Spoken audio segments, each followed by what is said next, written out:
Ekam is a movement in consciousness founded by Sri Preethaji and Sri Krishnaji, spread across over 100 nations of the world.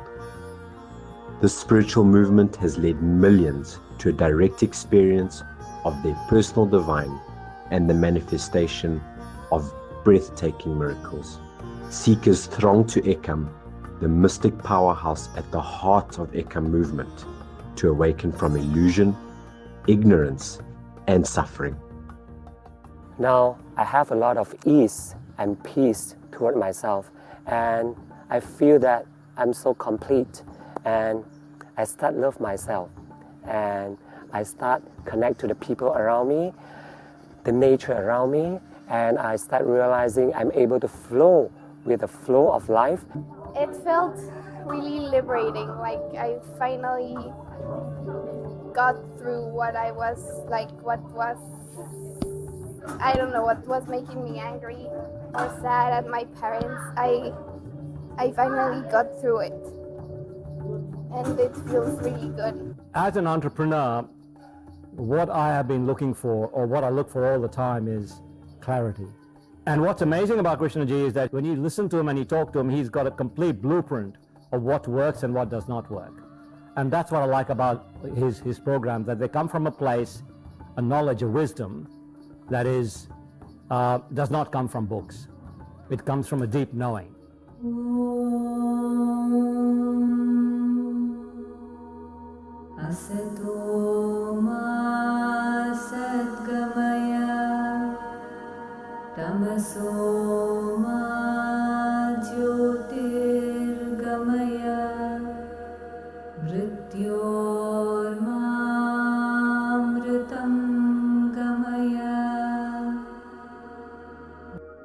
Every human being has one primal wish that appears as numerous other desires. You want to be happy. But it is sad that you seek this happiness in the outside without ever ridding your own consciousness of suffering, ignorance, and separation. Most people are like hungry and thirsty children who are lost and abandoned in the middle of a desert. It is this fear and unhappiness within them that makes them hurt each other.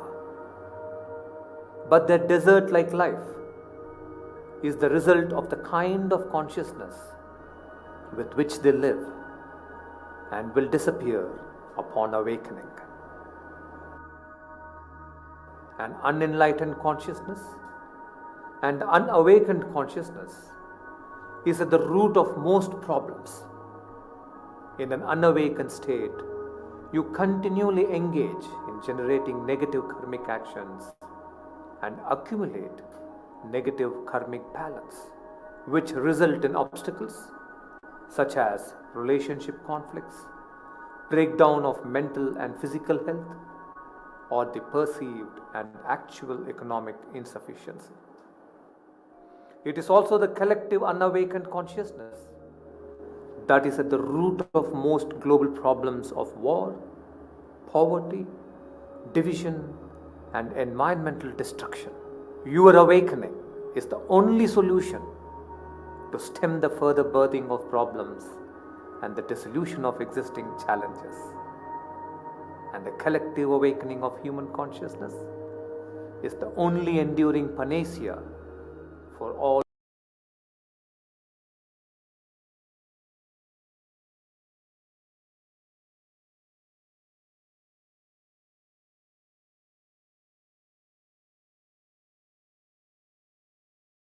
And it is our mission to awaken 74,000 people into Sampurna Jivan Muktas, or total liberated beings.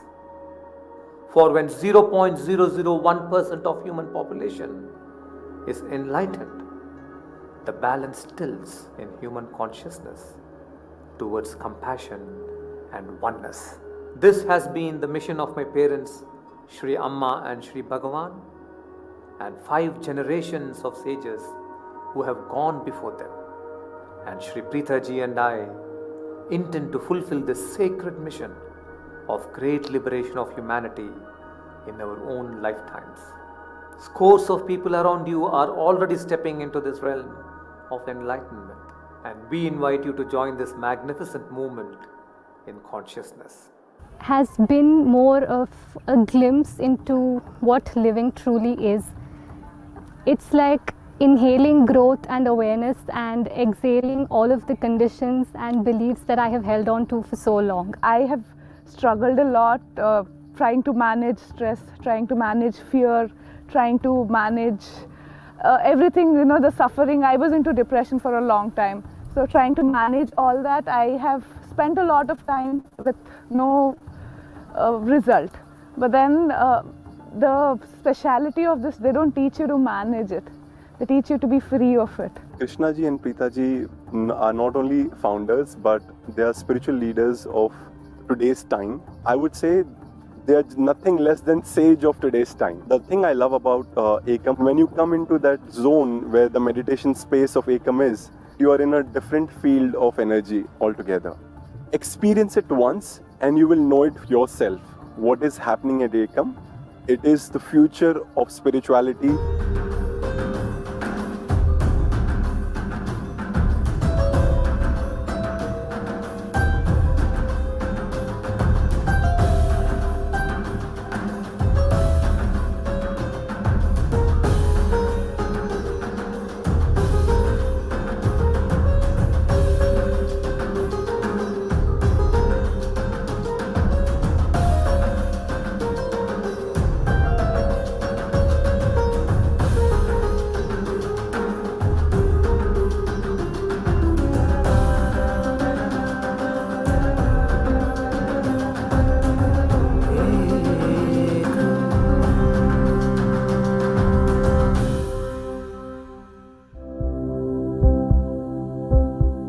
Sri Preethaji and Sri Krishnaji are spiritual leaders, mystics, and philosophers of our time. They have co-created Ekam, a mystic powerhouse located in the state of Andhra Pradesh, India.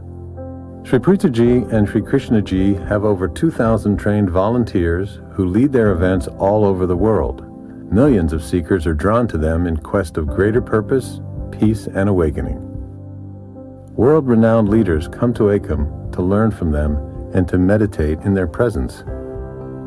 At a tender age of 11, Sri Krishnaji had his first experience of enlightenment and God realization. Ever since then, when people meditate with him, they experience a healing of long-held wounds, their anxiety dissolves, and they move into higher states of consciousness. Sri Preethaji's presence spontaneously opens the hearts of seekers to love and compassion beyond measure. To listen and to learn from her is a blessing of several lifetimes.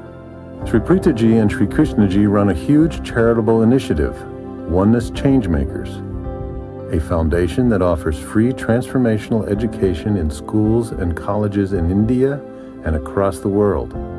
They support their daughter Loka in running her massive charity, Loka Foundation, which supports and improves the lives of people in 1,000 villages around Ekam.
truth is one. The wise perceive it in many ways. Cosmic reality is one. Every perception of reality is wise. All perceptions of the one reality are wise. So why conflict at all?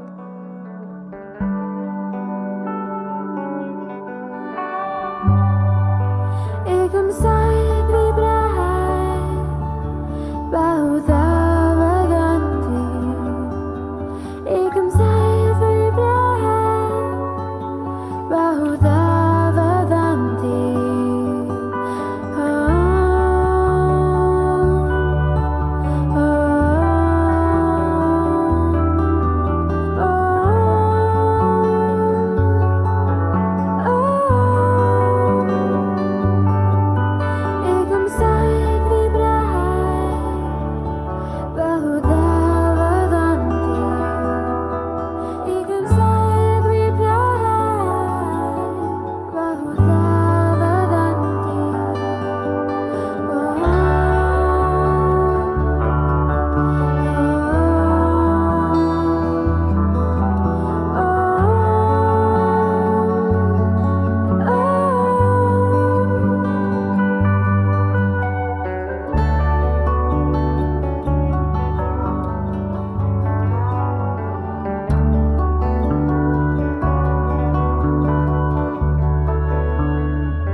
Namaste. Welcome to the second day of Ekam World Peace Festival.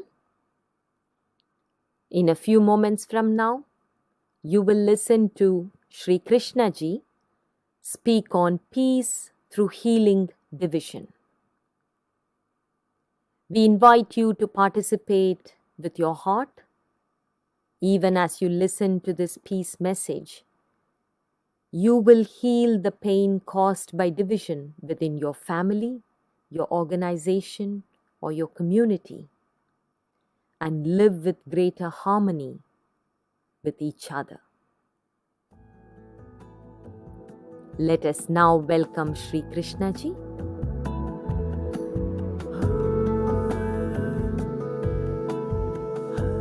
Namaste. Welcome to the 4th annual Ekam World Peace Festival. All of us have gathered here today to fulfill our greatest dharma as human beings, which is to further peace on earth. And this will benefit all living beings. One of the meanings of the word dharma is noble responsibility. Following your dharma means following a responsibility beyond your limited self-interests. Fulfilling a responsibility that will cause great well-being. When we connect to Ekam Kshetra or the oneness field and meditate for peace, Ekam will amplify the peace energy generated by our collective meditation. This amplified energy then radiates back into our families, workplaces, communities, and to all living beings. Today, the 20 million plus peace enthusiasts that are with us will hold a spiritual vision and meditate for ending division in our world. Before we discuss the path to a peaceful world or finding a solution to end all division born of discrimination, let us for a few moments dwell on questions surrounding peace. What is peace and how does one find it? Is it possible to manifest a peaceful external world without attending to our own inner conflicts first. Can conflicts be resolved through reasoning, understanding the gains or losses caused by peace and conflict? Can transformation be achieved through cultivation of virtue? Peace is a state of being, a beautiful inner state. Transforming our state of being is the only sure way to sustainable peace. And in order to bring an end to every form of discrimination that millions upon millions have endured over the millennia, and to rise above all forms of religious, cultural, social, national, sex and class-based division, one must first end every conceivable form of discrimination in thought. Every form of division is first created in thought before it has translated into speech or action. If we intend to manifest a world free of division, we need to live with a consciousness that is free of boundaries. Right perception, emerging from an awakened consciousness, holds the key to a world free of discrimination. With discrimination gone, division no longer exists. One of the opening verses from Rig Veda, an ancient Indian text, says, Ekam Sat Vipraha Bahuda Vadanti, meaning there is only one truth and the wise call it by many names. A very wise observation. Unification of the world, global harmony, transcend division and dissolve boundaries are no new human aspirations. The pain of discrimination has been felt through the ages, and the quest to transcend has been an ongoing one. And for centuries, humanity has sought for a solution to discrimination. In arriving at one common belief, one common ideology, or one common religion that can unite all humanity. Maybe we should stop looking for that one unifying belief and perhaps even question the existence of any one such belief. We are Homo sapiens, literally meaning the wise ones. We have the most complex nervous system of any species known to us, a brain capable of a wide variety of perception and an incredibly rich experience of living. No two human beings will perceive an object exactly the same way, experience an object exactly the same way, hold an exact same view of the experienced object. No two human beings have an identical experience of living. Subjectivity and diversity is the nature of human experience and is perhaps the result of the extraordinary human design. I sincerely doubt if we can ever chance upon any one common belief on which our humanity can stay united. Unity is in realizing the magnificence of diverse perceptions. If we as a collective can comprehend the truth of this observation, then there would be a radical shift in our thinking and perception.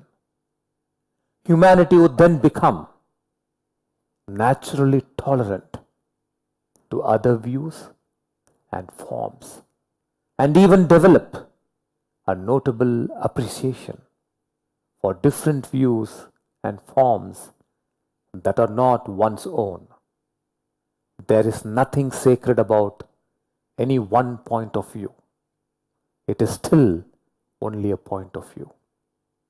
No religion is more sacred than the other, nor superior to another. No culture, no race, no sex, no view or no form is superior or more sacred than the other.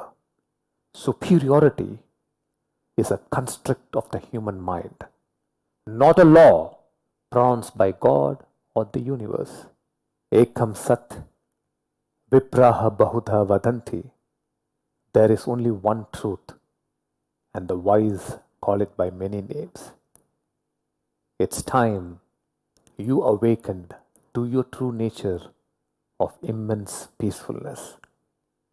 It is important that millions wake up from their unawakened state of inner conflict and animosity and move towards an awakened state of peace.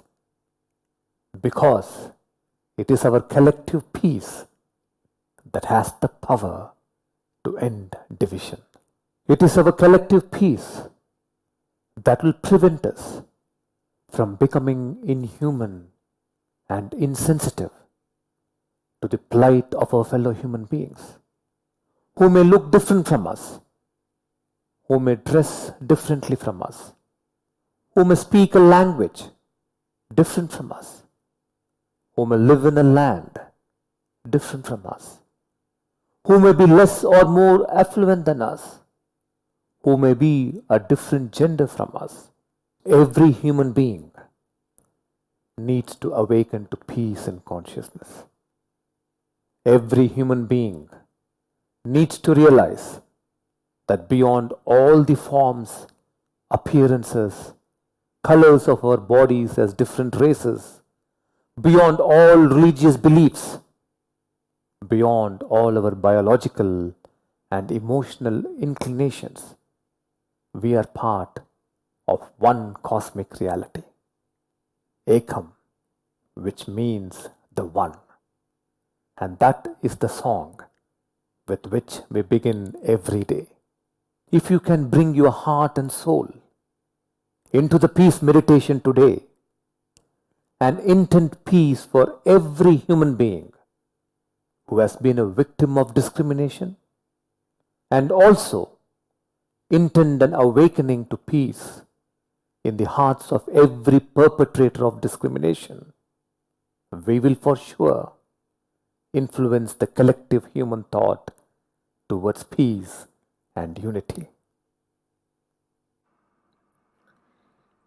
In a short while, we will listen to a brilliant dialogue between Sri Krishnaji and Golri's Gharaman. We request you to stay tuned with us.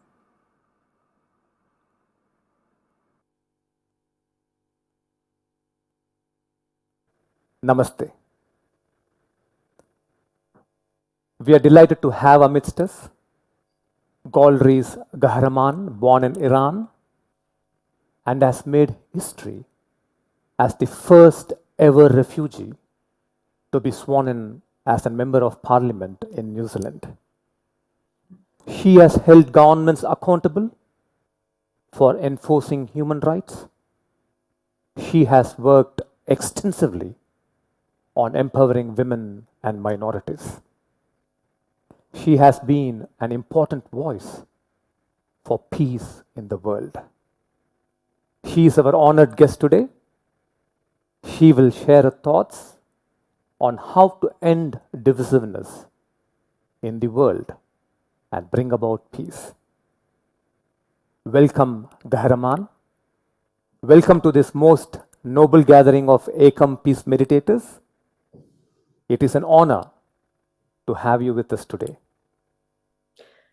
Thank you. It's an absolute honor for me to join you, and in particular to take part in a conversation about peace and the eradication of divisiveness. I don't think there's anything more important right now that we can do together as a global community and family with the challenges that are facing us all on our planet, whether it's climate change, the COVID pandemic, poverty, inequality. This is a conversation that we must have. So thank you. Thank you. So today, more than 20 million people from all over the world, several TV channels, many online communities, thousands of villages in India, and several hundreds of thousands of students from educational institutions and entire communities listening to us and meditating with us. Ekam, very humbling. Ekam World Peace Festival is an extraordinary opportunity to meditate and impact the collective thinking of humanity towards greater harmony and a peaceful coexistence. So once again, thank you for being here today. And shall we move into the conversation? Can I ask you the questions? Please. Yes. Differences among people are a fact, but divisiveness is a disease. As a philosopher, I see that this divisiveness is a result of centuries of conditioning that projects one idea, one ideology, one race, one culture, one gender as superior to the other. Well, this is how I see it. How would you, who is a peace activist and a significant leader of a progressive country like New Zealand, see it? What do you see is the reason for divisiveness? I think, first of all, that I absolutely agree with you in that divisiveness comes from inequality between genders, between races, between ideologies or religions. But for me, I guess the word I would use is injustice. Okay. And I think one of the really important things about understanding division is also understanding the very valid feelings of sadness, of anger that different groups have because injustice continues against them. So one of the things that I think has happened over time is that we haven't listened to each other openly in that way. We haven't acknowledged injustice. And so the division keeps going. When one group gets power, they assert themselves in a way that may be unjust against another, and the cycle continues. So my work, I guess, for the United Nations was based in the United Nations criminal courts, where leaders are held to account for things like ethnic violence or religious violence, gender-based violence on a massive scale. And so the idea is, how do we stop the cycle of conflict? How do we hold people to account in a way where justice can be seen to be done, and then society can move forward? So it's one of those things that for me comes down to justice and people feeling heard, so that change can happen and go forward. And we haven't had enough of that, unfortunately. Okay. So justice has two sides to it, right? One is people who are doing the injustice are brought to, are accountable, and the injustice itself should not exist. So that's right. That's a very good way of putting it. So it's not just about holding people to account. Sometimes you can't. Sometimes it's historic, and those people aren't actually even there. But we still have to actively address injustice. We have to actively lift women, for example, to a place of equal rights with men or with other genders. We have to lift religions and races that have been historically treated unjustly, so that we all have the same opportunities and dignity. That's justice. Got it. And you feel injustice is existing because of, you think the leaders are not, they have to be more compassionate, or It's What is lacking? exactly what you've said. There's Okay. historic inequality that has happened. Okay. But the division continues because we haven't actively addressed the realities of what that means. So, for example, we've had a history of men being seen to be superior to women. That's true, but we have to actively address that. Women have to be actively brought into decision making. Our justice system has to treat women as equals. Our healthcare system has to focus on women's issues. There are very practical ways that we can actually address these historic inequalities. So what I'm listening is it's actually possible and it's easy, but someone has to do it. We have to do it. Yeah. Wonderful. We can't just say it. Lovely. So now I also see the disease of divisiveness everywhere. I see it in families, in schools, as you said, in religious places, in organizations, even on streets as you walk around. You want to talk to ordinary people, there is an immediate feel of this division amongst you and me, among well-to-do, among not well-to-do. And this divisiveness breeds a very destructive culture of mistrust. There is mistrust, insecurity, and a helpless rage in the victims, and a mindless superiority, heartlessness, and cruelty in the perpetrators. So it is like a damaged human being damaging others. And this damage, sadly, I see continues to many generations. We can actually see that. So what do you see is the large-scale impact of division on individuals and the fabric of society itself? Yeah, again, it's a very useful perspective that you bring in terms of a damaged person harming others, but also the fact that both sides are experiencing harm. Obviously, one side may be more than others, because if you are the persecuted party in an unequal relationship, that's worse. But it is harming us all, and so it's in our best interest as a society, whether we're the historically superior group, or the historically inferior group that has been harmed. On a massive scale, we see around the world democracy being undermined as people don't trust information, don't trust their institutions that they haven't been served by.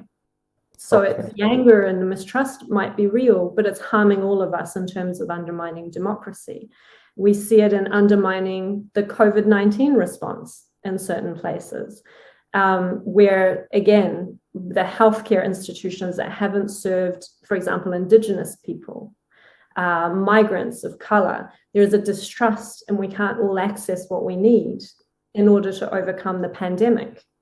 And we know that we can't face a challenge like a pandemic unless all of us are okay, all of us are taken care of. So we do see it on a massive scale. But again, it's about coming together, whether we're in a position of power or in a position where we've experienced indignity, and listening and acknowledging the harm. So the fabric of society is really at stake. Okay. So you think listening can help a lot, right? Listening is not happening. Listening is not happening, but again, it becomes a thing where you have to listen to what is missing and what people are experiencing and where their anger is coming from, and then fix it. Okay. So again, making healthcare resource available to a group that has previously been cut off, previously been treated with indignity, is the next step, including people in education, respect for others' culture. All of those things have to be seen to be done. And sometimes it means they need to be resourced. So, human rights are about political and civil rights, but they're also about economic, social, and cultural rights. Yes. And we can't have one group without the other. We absolutely can't have democracy unless we have fair access to education. And we can't say that we're educating anybody if the people we're educating are hungry or don't have adequate housing. So these rights cannot be divided. Very true. So everything has to work in harmony and everything has to be successful. One cannot be unsuccessful and something else can't be successful. We have to be committed to substantive equality. And then we will see that cultural equality and closeness. I agree with you completely. And if this happens more and more, I think definitely this fear and anger will be reduced and there'll be more cooperation and equality. Yes, wonderful. So let me now ask you the final question for the day. What steps do you think, you have covered a bit, but it will be nice if you can go over it again. What steps do you think should heads of states take to dissolve divisiveness in any nation? Yes, so what I've touched on already is about addressing injustice in a real and substantive way through policies that include resource to lift groups that have historically experienced inequality. But I think the very first step in figuring out what equality looks like for those groups is including them in the decision-making process. So we can't really have a parliamentary democracy, for example, in New Zealand or whatever system other governments might have. We can't have a decision that's strong and serves the interests of those who have experienced inequality if they are not included in the decision making. We have to make sure we have women, we have religious minorities, we have Indigenous peoples, we have disabilities communities and the rainbow community involved in decisions and policy that affects them. That's the first step to equality and to listening to each other. And then we go from there. Lovely. So every group who is oppressed or who is a minority should have a representation, a strong representation. That's when our decision making will be stronger, because we're all experiencing education and health and the justice system, or even roads and houses within our own needs. You know, women coming into the healthcare system do have different needs than men. A disabled person coming into the housing policy has a different experience. And so we need to hear from everybody as best we can. And that commitment to hearing from everybody is the first step. Sure. So can I ask you one more question? Please. Okay, it'll be a little different. So, so yes, I agree with everything that you have just said. And all the solutions are a must. It's an action-oriented solution. People have to do this. But we see constantly that, people are not doing this. Something happens and they don't do this. And divisiveness continues. So what do you think is the real problem? Do you think people in position and people who can help others, that they should have this real beautiful inner state? Something inside must happen to them so that this can actually translate into action and the desired results can be found? I certainly think that if we lived in a world where our leaders, as well as others, whether it's teachers or doctors or everybody who collectively makes up our community, had time and space to reflect and to heal and to think outside of our immediate, it certainly would strengthen us in terms of governance and as human beings. Thank you so much. That's very important, coming from you and people listening to your message. It's very, very important, because I think that seriousness to address the inner world is lost somewhere. So if we can address that, thank you so much for that insight. So thank you, Gaherman, for your brilliant and passionate message to everybody today. Our heartfelt wishes to you to achieve this much necessary mission of ending division and discrimination in the society. Please join us in our peace meditation. Thank you so much. Namaste. Namaste.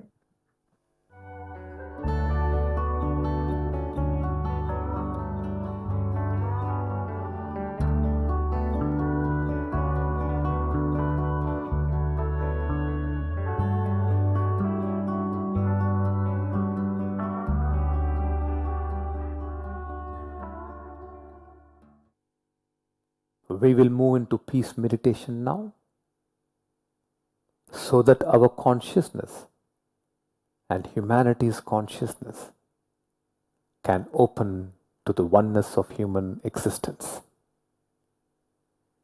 Let us now connect with Ekam and the power of the universal intelligence that flows in Ekam.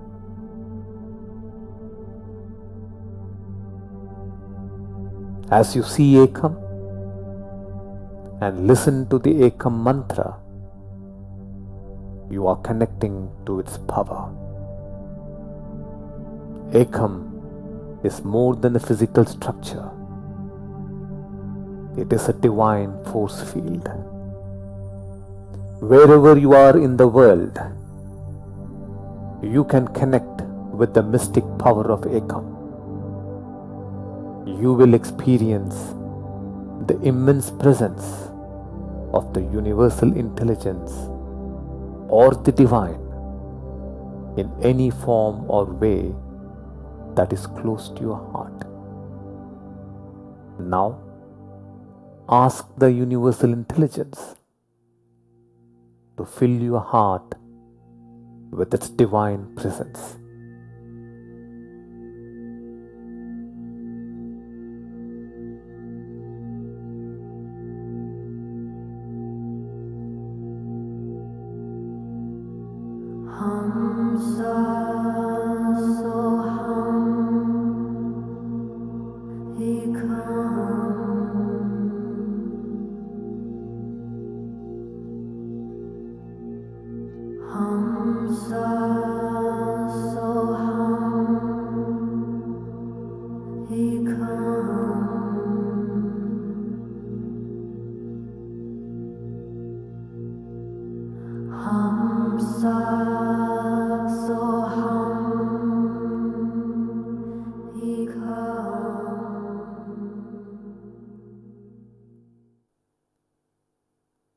Please close your eyes. Now place both your palms upon your heart center. Let us connect with today's peace intention to become instruments for peace and dissolve racial, religious, gender-based, and every other form of discrimination, and nurture peace between all humanity.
Now reflect on any aspect of your life where there is conflict right now. Maybe a disagreement in the family or organization that has escalated into division and separation between the members. Connect with this conflicting situation and feel the disturbance within you.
Ask the universal intelligence to dissolve the disturbance about the situation within your consciousness.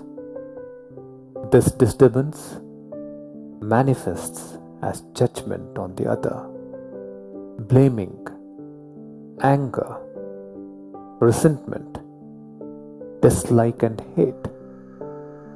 May these destructive states that cause division between people be dissolved within you.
Relax your hands.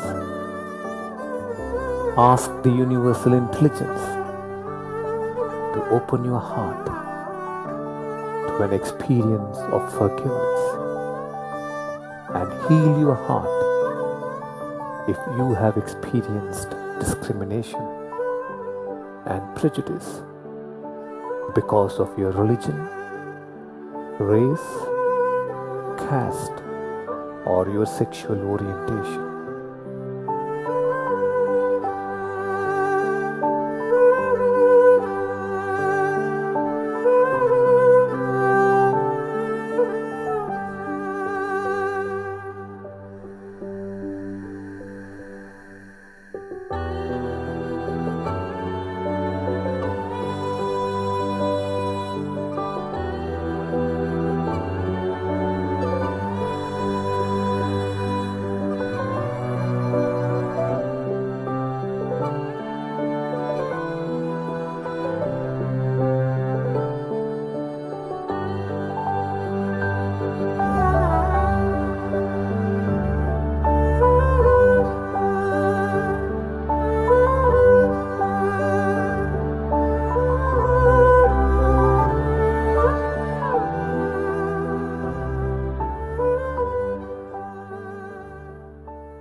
Think of the people who hurt you and say, I forgive you for the pain you caused me.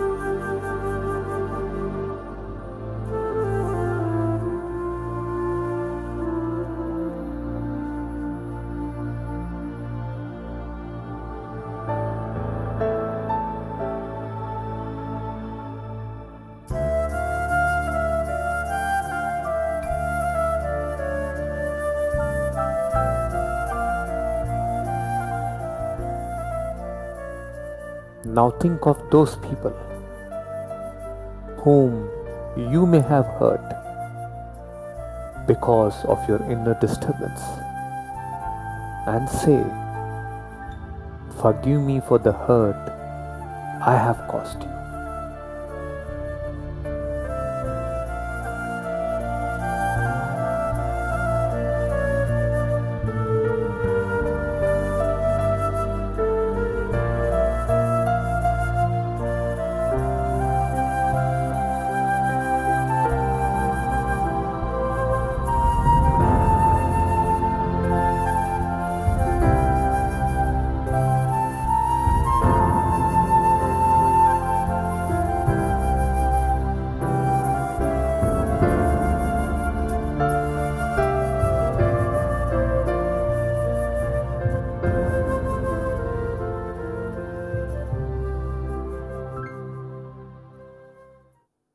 Feel your body, your heart, and your entire being become filled with the radiance of peace, a golden light that floods your entire being.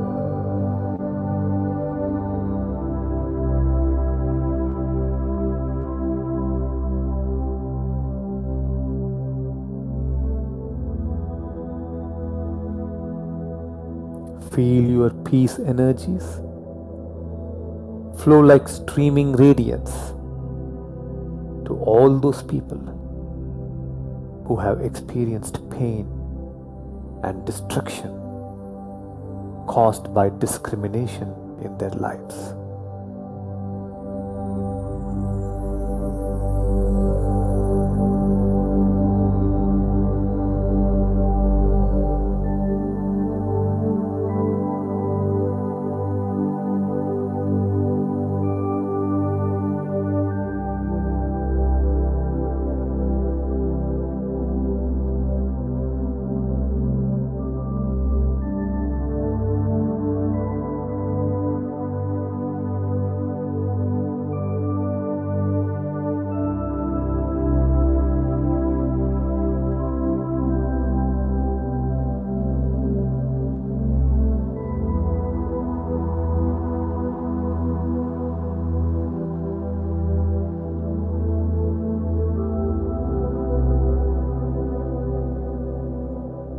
Feel your peace energies flow to those who are perpetrating division and violence in the world. Bless them that they too become free of their inner violence and become peaceful.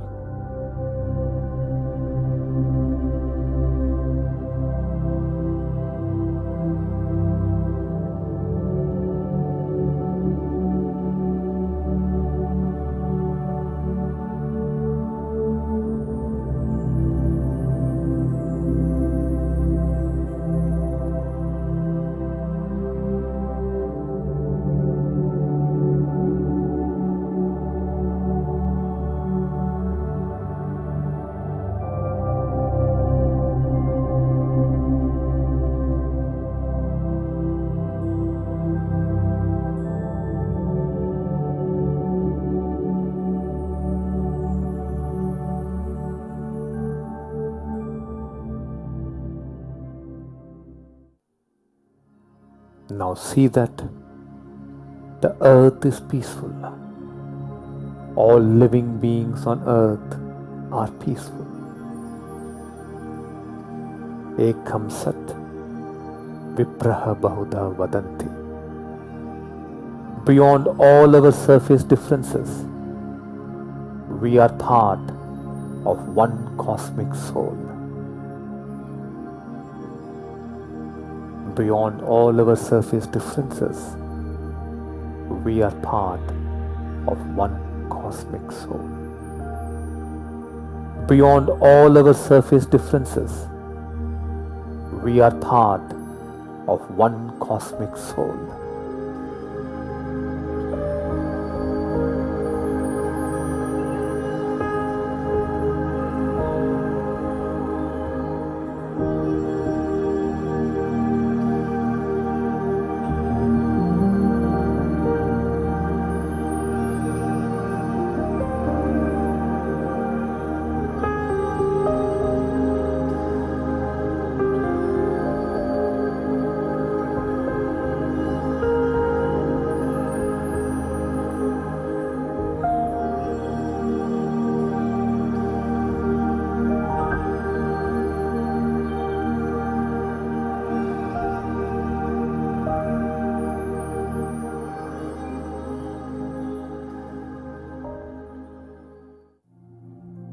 Open your eyes and look at the peace flame. Holding your gaze upon the peace flame, let us take an oath. Repeat this to yourself. I will rise above differences and extend my respect and friendship to all people.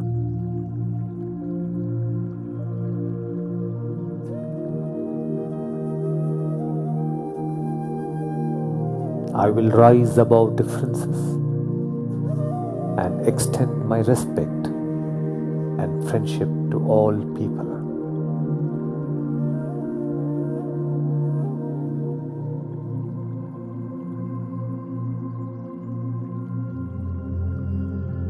I will rise above differences and extend my respect and friendship to all people.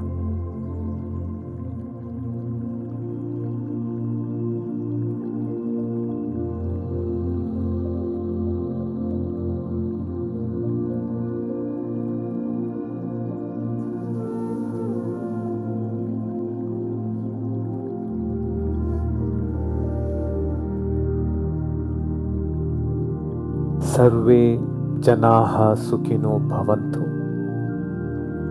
Loka samastha sukhino bhavantu.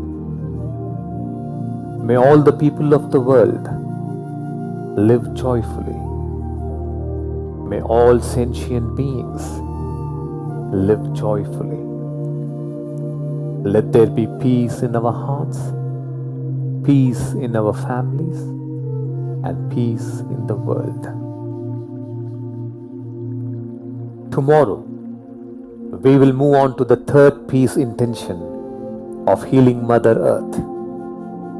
By participating in the peace meditations and dedicating your time and energy to nurturing peace within you and in the global consciousness, you are fulfilling your greater dharma, the noble responsibility which will earn you immense good karma. Namaste.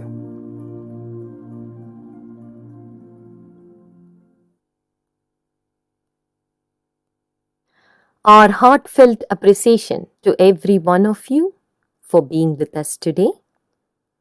Peace is our collective vision. Tomorrow, we will be joined by a special guest, Satya Tripathi ji. Satya ji has worked with the United Nations for several decades and is currently the Secretary General of Global Alliance for a Sustainable Planet.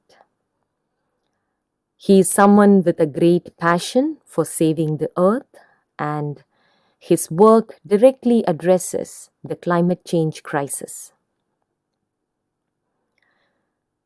If you are someone deeply touched and impacted by the experience you had today, we urge you to take it forward by visiting PK Consciousness on social media. Here you have over 100 wisdom videos on various topics like health, wealth creation, love and family, discovering your soulmate, career excellence, conscious achievement, and connecting with the universal intelligence.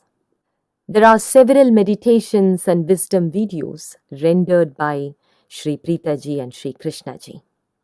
Subscribe to PK Consciousness on YouTube. Follow PK Consciousness on Facebook and Instagram. Thank you very much for being here with us today, once again, and we will meet each other tomorrow at the Ekam World Peace Festival.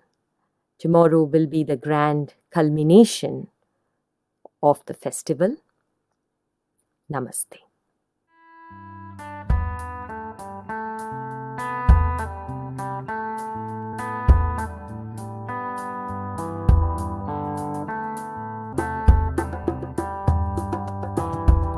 I close my eyes and I feel the love in the air, dancing today.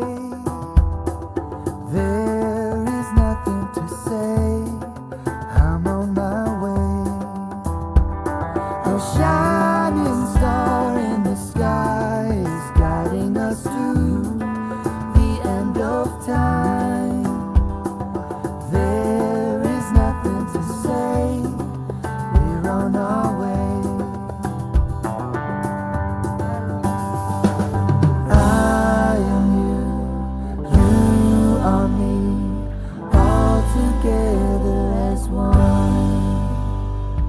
I am you, you are me, all together, all together.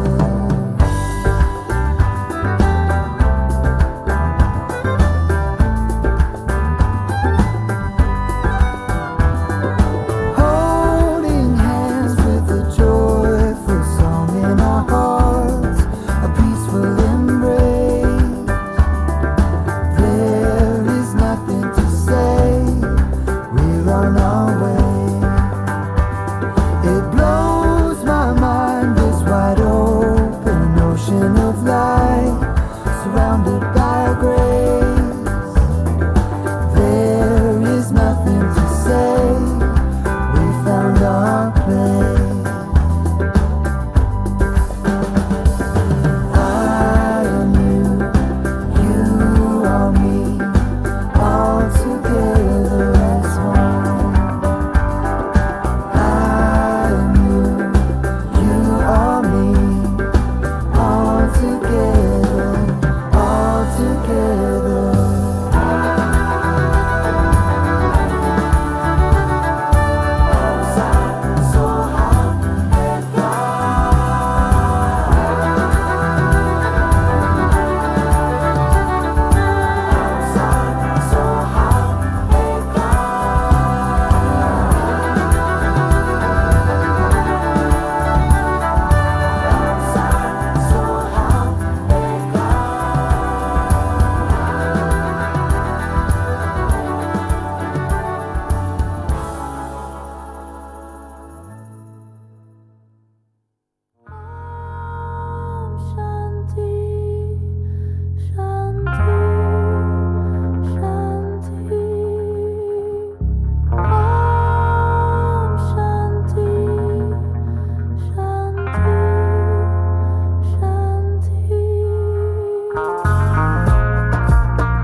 Say